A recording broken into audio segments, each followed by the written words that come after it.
यार, लोग सोचते हैं कि परछाई से क्या डरना। परछाई तो बस एक अंधेरे का हिस्सा होती है जो रोशनी के सामने आती है। लेकिन क्या हो अगर ये परछाई सिर्फ एक अंधेरा ना हो, बल्कि कुछ और हो, कुछ ऐसा जो आपके होश उड़ा दे। लेकिन कुछ लूस के बारे में सुनने के बाद डर लगता है। ये कहानी सिर्फ एक कहानी नहीं है, बल्कि एक सच्चाई है जो लोगों के दिलों में बसी हुई है। एक शांत गांव में, अंधेरे जंगल और धुंधली झील के बीच, एक रहस्यमयी कहानी ने जन्म लिया। ये कहानी थी कुछ लूस की, एक ऐसी परछाई की जो रात के अंधेरे में जीवित हो जाती थी। बुजुर्ग कुछ लूस की कहानी सुनाते थे। वो कहते थे कि ये परछाई उन लोगों को चुरा लेती थी जो सूरज ढलने के बाद बाहर निकलते थे। ये कहानी पीढ़ी दर पीढ़ी चली आ रही थी। एक बेचैन परछाई जो सूरज ढलने के बाद घूमने वालों को चुरा लेती थी।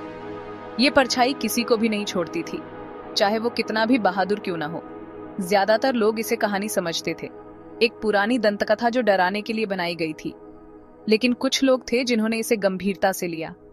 लेकिन जिन्होंने उस परछाई को देखा, वो फिर कभी कुछ नहीं बोले।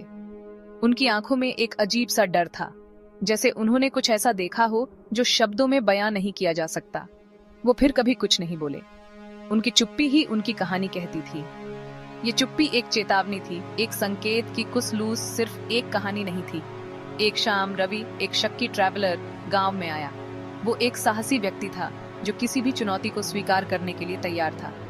चेतावनियों को अनसुना करते हुए उसने ठान लिया कि वो इस कहानी की सच्चाई का पता लगाएगा। उसे यकीन था कि ये सब बस एक अफवाह थी। वो पूर्णिमा की रात जंगल में गया, ये साबित करने की कहानी झूठी है।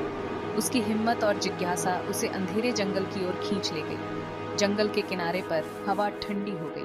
पत्तों की सरसराहट और ठंडी हवा ने माहौल को और भी डरावना बना दिया।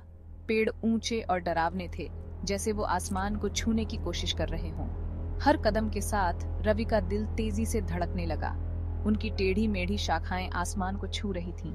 ये शाखाएं जैसे किसी अज्ञात खतरे का संकेत दे रही थीं। फिर उसने सुना एक धीमी सरसराहट। ये आवाज जैसे किसी छुपे हुए खतरे की ओर इशारा कर रही थी। एक परछाई अंधेरे से अलग हुई, जैसे वो रवि की ओर बढ़ रही हो। ये परछाई किसी आम परछाई जैसी नहीं थी, अजीब तरह से हिलती हुई, जैसे जमीन पर स्याही फैल रही हो। ये परछाई जैसे किसी जीवित प्राणी की तरह हरकत कर रही थी। रवि की सांस रुक गई जब परछाई ने रूप लिया। लंबे हाथ, खोखली आंखें और एक भयानक मुस्कुराहट।